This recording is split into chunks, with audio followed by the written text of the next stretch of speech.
자, 여러분, 제가 오늘은 우리가 자유마을을 조직해 들어가는데 가장 힘든 게 뭐냐면 정광훈 목사님하고 같이 한다 그러면 희한하게 알러지 반응들을 일으켜서 그래가지고 뭐가 잘못된 것처럼 그렇게 얘기를 해요.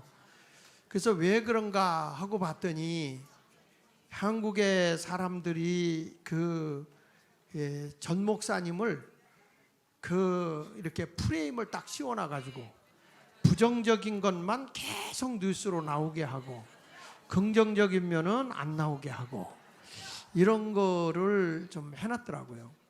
그 알고리즘이라는 게 있어요. 알고리즘. 그 알고리즘에 보면 긍정적 단어는 나오지 않도록 딱 묶어놓고 부정적인 단어가 나오도록 해놓은 거예요. 이 컴퓨터는요 이런 겁니다. 사람들은요 숙희가 친구 명희한테 명희야 너 숙제 다 했냐? 그러면은 나 숙제 다 했어. 그러면 그 숙제 안에는 산수 숙제도 다 한 거고 영어 숙제도 다 한 거고 또 국어 숙제도 다 한 거고 아니 산수가 아니고 수학 이렇게 숙제 다 포함이 된단 말이야. 그런데 이 컴퓨터에 있는 거는 상세하게 이게 이렇게 단어가 진열이 되어야만 알 수 있는 거예요. 근데 이런 것들이 그 좋은 단어들은 이미 묶어놔가지고 전 목사님의 단어가 못 나오게 해놓고 나쁜 단어들은 나오게 한 이런 컴퓨터 시스템으로 해놓은 거예요. 그래서 제가 이렇게 하면서 왜 전 목사님 내가 옆에서 있어 보니까 사람도 좋고 덩치도 크고 뭐 씀씀이도 뭐 이렇게 인색하지 않고 째째마기도 없고 뭐 이렇게 늘 이렇게 사시는데 왜 저렇게 그분에 대해서 사람들이 악평을 할까? 뭐 때문에 그럴까? 하면서 언론 대책을 한번 좀 내가 전 목사님이 안 하겠다고 하는 거 나 3개월만 좀 믿고 맡겨봐. 내가 그렇게 얘기를 했거든요. 자, 그래가지고 지금 시작을 했는데 상당한 효과가 나오고 있어요. 상당한 효과가.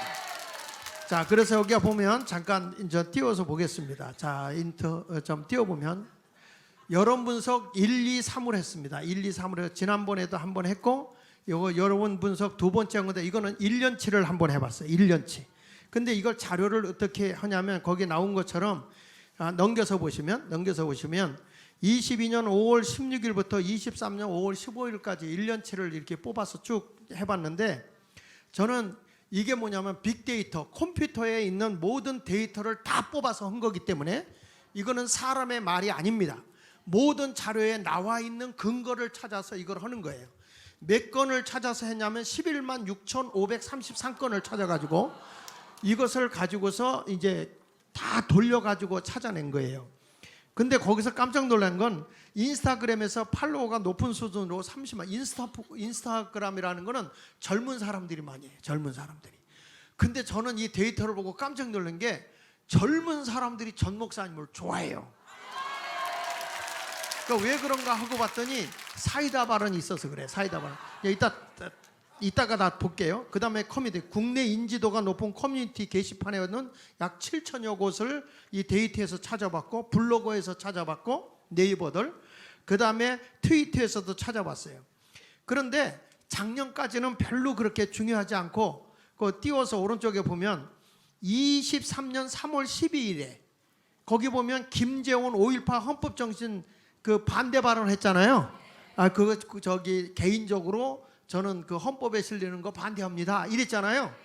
그때 이제 이렇게 전 목사님하고 대화하면서 이게 쫙 올라간 거예요. 김재원 얘기할 때. 그러다가 이제 그 밑에 가서 보면 두 번째 23년 4월 1일 홍준표가 정광훈 목사님을 비난할 때 뭐라냐면 정광훈 숭배자냐 국민의힘이 막 이렇게 할 때 그때 좀 조금 올라가다가 저는 깜짝 놀란 게 이 데이터를 보고 기자들과 같이 제가 이렇게 앉아서 데이터를 하고 어저께도 늦게까지 하면서 보고 깜짝 놀란 게 정광훈 목사님을 욕하는 사람들이 더불어민주당에는 없어요. 더 놀라운 거는 민노총도 정광훈 목사를 공격을 안 해요. 근데 어디서 공격하느냐? 국민의힘에서 공격을 해요. 왜 이런 일이 일어날까? 전 목사님이 워낙 힘이 세니까 그 그 가운데 가장 치열하게 공격하는 게 홍카콜라, 홍준표. 별로 아니라고 그러는데 여기 데이터 상에 보면, 거기 한번 보셔서 띄워서 보면 홍준표 거기에 보면 상임고문 해촉을 하면서 거기 있잖아요. 피크가 거기 막 나오고, 그 다음에 이제 이렇게 쭉 나와요. 나오다가 이 5.18 광주 사건 할 때 이제 이렇게 나와요. 자, 이래가지고 오른쪽에 그렇게 화살표 모양을 보면 요런 모습으로 돼 있어요. 화살표 모양. 근데 요게 주로 가장 치열하게 넓은 폭으로 이 단어가 가장 많이 나오는 전 목사님에 대해서 부정적 단어가 많이 나온 게 홍준표하고 홍카콜라가 공격할 때예요. 그래서 우리는 홍카콜라를 때려잡을 수 있는 이제 광화문 콜라가 나와야 돼. 광화문. 자, 그 다음에 넘겨서 보시면 거기 보면 이런 단어들이 나와요. 정광훈 목사님에 보면 연관된 이슈 중에 대부분이 국민의힘과 관계되잖아요. 국민의힘, 김재원, 김기현 오른쪽에 보면 그렇죠? 그렇게 나오잖아요. 그러니까 이렇게 돼 있어요. 그 다음에 넘겨서 보시면 시간이 없어서 빨리 넘어갈게요. 3개월간 연관된 분석을 보면은 그 밑에 굵은 글씨 한번 볼게요. 특정 이슈를 제외하면 정광훈과 관련되어 특이할 만한 부정적 단어가 없어요. 전 목사님에 대해서 그렇게 우리가 볼 때 부정적 단어가 없어요. 그리고 5.18 역사에 대해서 크게 나올 것 같은데 이것도 그렇게 이슈가 안 돼요. 왜냐하면 자기가 곤란할 것 같은 거는 안 나와요. 이게 알고리즘에서 크게 다루질 않아요, 이 언론이. 자, 그 다음에 넘겨가지고 보시면 최근 3개월간 매체별로 보면은 아까 얘기한 거예요. 인스타그램에 보면 부정이 60.7%인데 긍정이 26.8%예요. 이게 무슨 얘기냐면 젊은 사람들이 전 목사님을 지지하는 게 다른 지지층보다 높아요. 그래서 앞으로는 어떻게 우리가 젊은 층을 광화문이 공략하고 가야 될 거냐, 이런 것에 대해서 이제 그건 앞으로 과제를 해서 해나가도록 하겠습니다. 그 다음에 뉴스 매체에 보면 뉴스 매체, 이게 뭐 MBC 뉴스라든지 JTBC 뉴스 이런 데서 보도돼 가지고 네이버 같은 데서 부정이 83.5%, 그리고 긍정이 14.3% 이 정도예요. 그리고 중도. 그리고 전체적으로 이렇게 보니까 부정이 70.6%고 긍정이 17.6%예요. 그러니까 우리가 보면 대부분의 사람들이 전 목사님에 대해서 부정적으로 얘기를 하는 거예요. 아셨죠? 자, 다음에 넘겨서 보시죠. 넘겨서 보는데 정광훈의 목사님의 프레임을 누가 씌우느냐? 1위가 거기 YTN이에요. YTN. 그런데 여러분 정말 놀라운 게 있어요. 제가 그전에 있어요. 모든 공공시설에 가면 제일 먼저 뉴스를 틀어놓는 게 전부 다 YTN이에요. 이거부터 잡아야 된다 그랬거든요. 그런데요, 나중에 내가 얘기하겠지만 그때 여기 와서 그 한마디 했는데 희한하게 지난 주간에 것을 데이터를 뽑아보니까 YTN이 빠져버렸어. 네? 그리고 놀라운 건 정광훈 목사님에 대한 이야기가 많이 나온 거 5위로 어디가 딱 등장했냐면 유튜브에서 신의 한 수가 딱 올랐었어요. 야, 여러분 이거는요 개인으로 조작한 거 아닙니다. 컴퓨터에 의해서 여러 가지 자료를 데이터를 해가지고 한 거기 때문에 이거는 빼도 박도 못하는 거야. 이렇게 자료를 딱 제공해주면서 여러분이 설명하는 거예요. 그러니까 왜냐하면 내가 이걸 하는 이유가 앞으로 우리가 이것만 여론만 조금만 이걸 방향을 바꿔놓으면 여러분이 사인 받기도 좋고 이 자유마을 형성하기도 좋다 이거야. 그리고 여기 보세요. SBS 뉴스, MBC 뉴스, JTBC, KBS 이렇게 5위까지 이렇게 나오죠. 이때만 해도 여기 보니까 조회수가 5,739만 6천 건.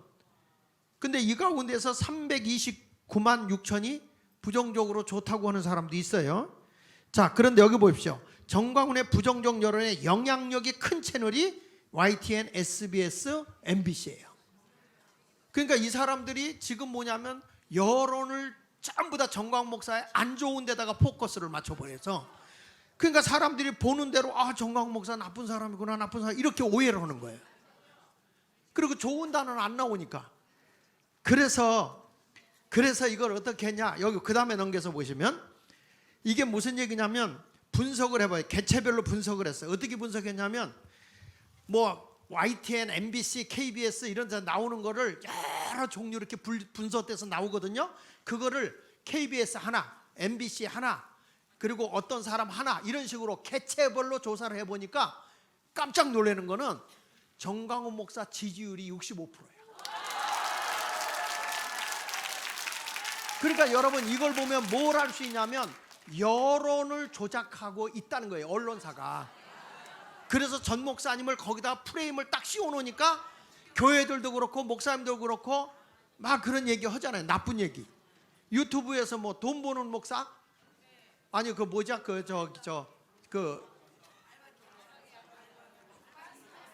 아니 번호표 이동. 그 돈벌이 한다 그런데 돈벌이가 아니라 젊은 아이들의 300명의 일자리 만들어주고 있잖아요. 그런 얘기는 안 하잖아요. 그 빤스 목사도 그게 아니잖아. 어떤 목사가 7개를 범했는데 뭐라고 얘기냐면 야 목사가 그런 짓 하면 안 돼. 난 우리 교회 교인들이 정말 순종자라서 내가 옷 벗어. 그래도 옷 벗을 수 있지만 빤스 벗을 수 있지만 물론 비유가 좀 그렇긴 했어. 그래도 그럴 수 있지만 목사는 그런 짓 하면 안 되는 거야. 이렇게 얘기를 한 거야. 그러니까 이런 얘기를 한 거를 가지고 그것만 갖다 뒤집어 씌우는 거예요, 사람이. 그러면 그렇게 나빠지는 거예요. 지금 나도 다 빼고 장 목사가 빤스로 옹호했다 이러면 나도 옹호자가 되는 거지 뭐. 어? 자, 그 다음에 여기 보세요. 그런데 정광훈 목사의 긍정적인 단어 보니까 존경, 감사, 신뢰. 사람들이 그런 말을 참 전 목사님 존경한다, 나라를 이렇게 지켜줘서 감사하다, 참 그분은 신뢰할 수 있다, 이런 긍정적인 단어가 상당히 많이 나온다는 거예요. 자, 다음에 넘겨보서 보면 그래서 정광훈 목사의 부정적 여론과 긍정적 여론이 동시에 작용하는데 여기 파랗게 나온 거하고 빨갛게 나온 게 뭐냐, 이게 무슨 얘기냐면 정광훈 목사님을 저 좌파에서 강력하게 공격하잖아요. 그러면 이 우파에서 지지하는 사람도 세져요. 이렇게 파란 게 막 올라가잖아. 이게 무슨 얘기냐면 맞짱 뜰만하다 이거예요. 그래서 여기 봅시다. 정광훈의 부정적 여론과 긍정적 여론이 동시에 작용하고 있는데 이거는 해볼 만하다. 가만히 있는 게 아니라 우리는 맞짱을 뜨고 있기 때문에 해볼 만하다. 이건 제가 한 게 아니고 컴퓨터가 조사하는 거예요. 이거. 그리고 기자들 여러 명이 모여서 이걸 다 분석을 하고 있는 거예요. 자, 넘겨서 가지고 보면 정광훈 목사 하면 떠오르는 단어가 5가지가 나오는데 자유, 대한민국, 광화문, 정치, 교회 이렇게 나오는 거예요. 자, 그 다음에 총평 넘겨서 총평이 나와요. 여기 보면 대부분 국민의힘과 관련된 부정적 이미지. 그러니까 국민의힘하고 우리는 싸울 필요가 없어요. 지금 여러분 우리가 싸울 수 있는 건 아니 더불어민주당이 아니 세상에 여러분 얼마나 비리를 많이 저질러서 돈봉투 사건이 있지, 코인 사건이 있지, 거기다가 당대표가 거시기하지, 도덕적으로 문제가 있지, 이런 걸 왜 우리가 공격을 하느냐 이거야.